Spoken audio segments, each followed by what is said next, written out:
Psoriasis एक autoimmune बीमारी है, मिस्टेकनली अटैक करते हैं स्किन सेल्स खुद की बॉडी पे ही और आपको फ्लेकिंग या इन्फ्लेमेशन या पैचेस दिखने शुरू हो जाते हैं with etching and burning so on.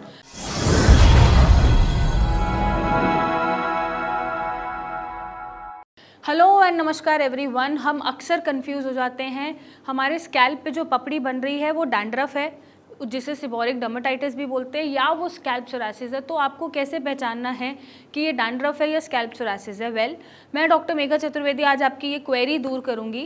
Scalp psoriasis क्या होता है? नॉर्मली जैसा हमने समझाया है बहुत वीडियोज़ में, सोरासिस एक ऑटोइम्यून बीमारी है, मिस्टेकनली अटैक करते हैं स्किन सेल्स खुद की बॉडी पे ही और आपको फ्लेकिंग या इन्फ्लेमेशन या पैचेस दिखने शुरू हो जाते हैं with etching and burning so on.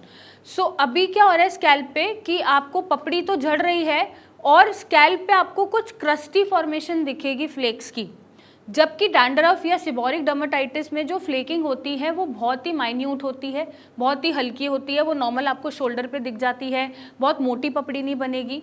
दूसरा डिफरेंस क्या हो सकता है दोनों में? जो स्कैल्प सोरासिस है वो हो सकता है आपको कंसिस्टेंटली हो रहा है, 2 साल से हो रहा है, 4 साल से हो रहा है, आप स्टेरॉइड लगाते हैं, शैम्पू लगाते हैं, खा लेते हैं, कोई दवाई ठीक हो जाता है, फिर से वो वापस आ जाता है। लेकिन जो डैंड्रफ है वो सीजनल ही देखने को मिलता है, अक्सर दिखेगा कि विंटर्स में मिल रहा है या बरसात के सीजन में थोड़ा सा डैंड्रफ मिल रहा है, या हो सकता है आपने कोई अपना शैम्पू बदला, कोई हेयर प्रोडक्ट बदला तो आपको एक हल्की सी थिन फ्लेकिंग दिखना शुरू हो गई स्कैल्प पे। तो ये डिफरेंस बहुत मेजर होता है। नाउ स्कैल्प सोरासिस में ज़रूरी नहीं है कि इचिंग हो हर बार, कुछ पेशेंट में इचिंग नहीं होती, कुछ में बहुत सीवियर होती है, लेकिन डैंड्रफ में इचिंग आपको जनरली मिल जाती है, कॉमनली मिल जाती है। मतलब मैक्सिमम पेशेंट यही बोलेंगे डैंड्रफ वाले कि हाँ हमें इचिंग हो जाती है, ड्राइनेस हो जाती है। तो अब इसका सोल्यूशन क्या है?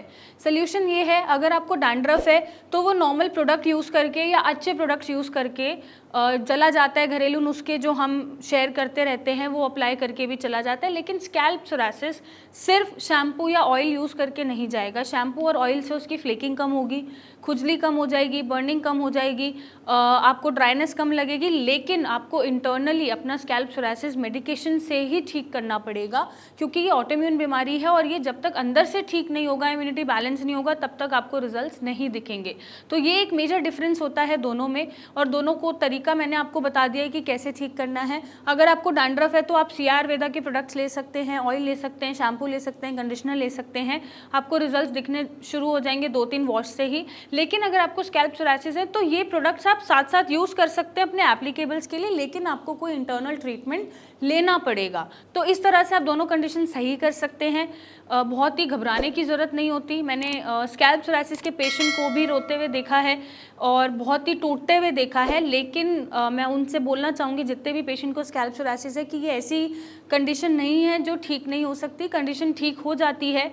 मैं ये भी नहीं बोलूँगी कि जड़ से ख़त्म हो जाती है, क्योंकि ठीक होने के बाद आपको मेंटेनेंस देनी पड़ेगी अपने लाइफस्टाइल में, डाइट में चेंजेस जो हम कराते हैं वो आपको रखने ही पड़ेंगे। क्योंकि एक एग्जाम्पल से अगर मैं समझाना चाहूँ, किसी को वेट लॉस करना है तो वो सिर्फ एक्सरसाइज से नहीं कर सकता या सिर्फ डाइट से नहीं कर सकता। डाइट से वेट लॉस होगा और मसल टोनिंग उसे एक्सरसाइज से करनी पड़ेगी, तो ये दोनों का काम है, तभी एक इंसान वेट लॉस कर सकता है या फैट लॉस कर सकता है। उसी तरह से जब आपका मेडिकेशन पूरा हो जाता है, ट्रीटमेंट से आप ठीक हो गए हैं, सोरासिस आपकी बॉडी से चला गया है, नहीं आ रहा है, तो अगर आप डेली बेसिस पे अपना लाइफस्टाइल बिगाड़ेंगे, कभी कभार चल जाएगा, once in a while, once in a month चल जाएगा, लेकिन आप डेली बेसिस पे वही फूड हैबिट्स रखेंगे, ईटिंग हैबिट्स रखेंगे, सोने का कोई पैटर्न नहीं है, इमोशनल फिजिकल स्ट्रेस बहुत है, तो कोई भी बीमारी रिलैप्स हो जाती है। तो ये मेंटेनेंस आपको देनी पड़ेगी, क्योंकि ये कार भी अगर हम खरीदते हैं तो हम उसको मेंटेन करके रखते हैं, सर्विस करते हैं, धोते हैं, उसमें रिपेयरिंग कराते रहते हैं। तो जब एक कार नहीं चल सकती बिना मेंटेनेंस के, तो ये तो बॉडी है, तो बॉडी का ध्यान आप ही को रखना है। आप खुद का ध्यान रखें, खुद के लिए खुश रहें, स्ट्रेस ना लें और अपना लाइफस्टाइल मेंटेन करके रखेंगे तो बीमारी रिलैप्स नहीं होगी। और अगर आप ठीक करना चाहते हैं तो हमारे पास आ सकते हैं, हमें इमेजेस भेज सकते हैं, मुझसे कंसल्टेशन ले सकते हैं, मिलने आ सकते हैं और इसका एक सही इलाज पा सकते हैं। Thank you and take care.